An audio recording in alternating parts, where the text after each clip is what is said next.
Hello my friends and welcome back. Thank you very much for being with me again today. The Ukrainians are making some very, I would say, wild claims.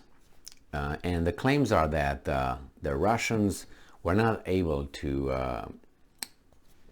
violate the Ukrainian airspace in 4 months. So they were not able to fly airplanes, fighter jets or anything like that, aside from, it seems like, drones on the territory of Ukraine, because Ukraine was is been so prepared only in the past 4 months.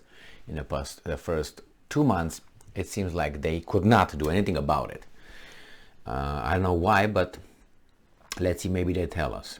This article comes from Ukrainska Pravda from September 9th, 2022. Russian aviation has not breached Ukraine air defense zone for months. For 4 months, Air Force says. 4 months. For almost 4 months now, Russian aviation has not flown over the territory controlled by the Ukrainian air defense, says Yuri Ignat, spokesman of the Air Force Command of the Armed Forces of Ukraine, in an interview with RBC Ukraine. Quote from Ignat: "For almost 4 months now, the enemy has not flown into our airspace. He has changed his tactics. They realize that they are suffering serious losses on the territory of our state. No matter what they say in their propaganda stories, there are air defense systems in Ukraine." I think they are. Details. Ignat said that Ukraine's defenses have been boosted with portable anti-aircraft missile systems of various types, both of Soviet and foreign production. These anti-aircraft defense systems have a range of 4.5 to 7 kilometers. That is, let's say, 3 miles to, let's say, 5.5 miles. According to him, Russia felt a threat to its aviation and decided not to fly into the territory controlled by Ukraine's air defense. He added that the Russian Federation continues to use drones that can fly deep into Ukraine's territory for reconnaissance. Oh, I got that word right, or almost right anyway. So what do you think? Is it because of the Ukrainian air defenses? I think so. Ukraine should have air defense, weapons and all that, especially provided by the West, and they say Soviet-made and foreign-made. Yeah, okay, doesn't matter what kind. You got them. I bet you got them. Now, if that's true and are very effective, then yeah, the Russians will stay away. Why should they just, have an airplane fly over there and when they can send a missile? You look at the cost-benefit, cost of the airplane, cost of a pilot, and including the missiles attached or rockets attached to the aircraft. I can't confirm or deny that the Russians are not flying or flying over. All I know that I can report that the Russians are doing something else with their bombers, the Tupolev 80, I think, or Tupolev 82. I think there are two kinds, or more than two, where they take off from the Caspian Sea area.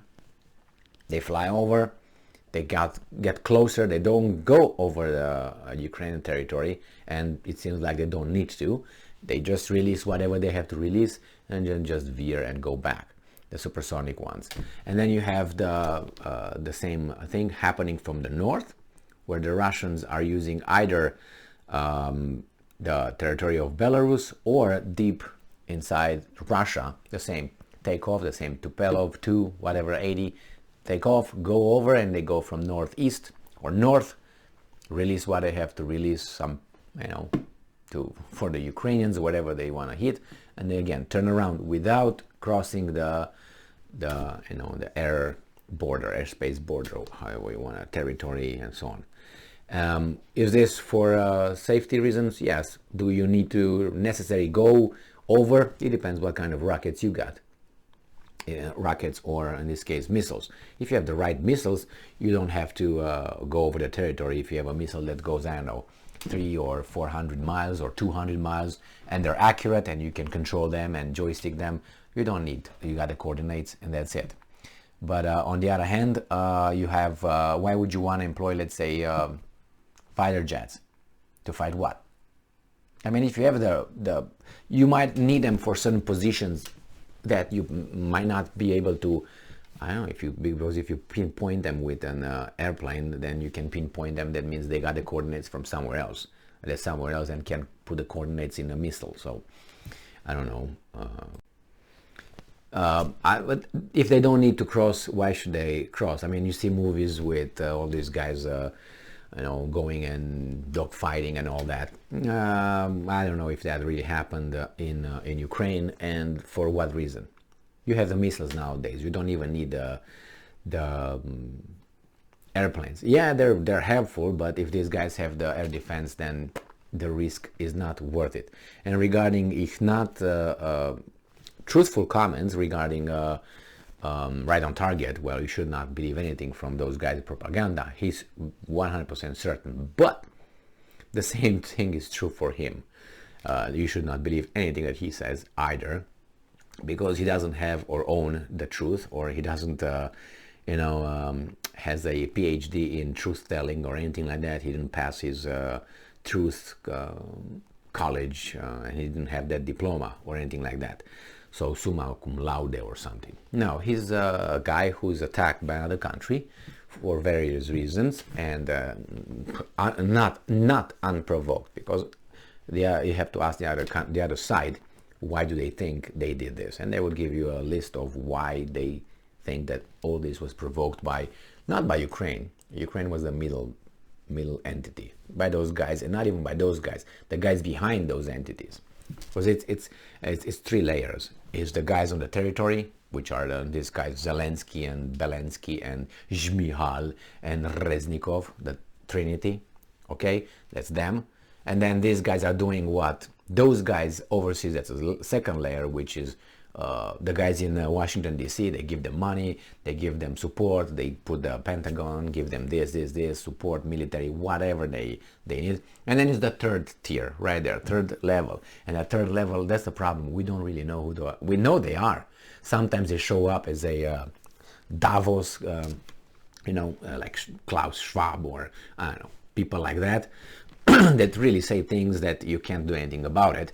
And it's obvious, because when things turn on, you hear all those weasels that attend saying the same thing. You don't hear one saying something else. So it's a little group that, they are important right there. But it's not that, because it's a banking system, which is very important. They make a ton of money now. Then you have the military industrial complex, which is the United States of America. Very important. They got the guns. They can take care of anyone, anywhere, including the guys in the third tier, right there. And then is the energy sector that right now makes a killing. So that's, as of now, that's those kinds of interests. Remember, Schwab is a subordinate of the military-industrial complex, or of the intelligence community. Why? Because he can be always taken care of by those entities. He cannot take care of those entities, like the banks and the corporations, or the banks and us. The banks actually depend on us, because if we die, they die. Now, if the bank dies, we don't die. So that means they depend on us, but somehow it's the other way around nowadays. It's like, if let's get a rib. If you take a rib out of me, I'm not dying, but if I die, the rib dies. So that's the bank. This is Davos. This is what's his name, Klaus Schwab. That's why when you have Rothschilds, banking system, and all that, those are subordinates to the guys with the guns, and the guys with the guns are the secret services. I'm talking about secret police here. They call it it was a bureau and all that, those guys, and the military. They have the guns, they have the capability to pick you up in the street and nobody will say anything about it. Okay, because these guys got the big guns, and everybody that would say something have little guns or no guns. And that's what rules the world actually. It's not, beauty, intelligence, big this or that. Yeah, that helps a lot. But it's give a 13-year-old kid, right, a gun, and you have no gun, he's stronger than you are. So you see, that's the thing. That shows how important that thing is. A weapon, not necessarily a gun, a weapon. Something extra. The same here. Schwab might have money, might have connections, might have this. How much this he's got, can't compare that with FBI, CIA, and US military and so on. So it is no match, okay? So you know who leads actually, or who might or could potentially lead. And they are just appeased over there. They're given what they want them to have, and these guys here do their hanky-panky and they pretend and they do that. And then you got a second tier, the politicians who are dealt money and all that for their elections, and then they obviously are in their pocket right here. And then you got the Zelenskys who depend on all these things. And then it's us who are the suckers. Lollipop sucker. Thank you very much for being with me again today. Stay strong, stay smart, look for the truth, and be just.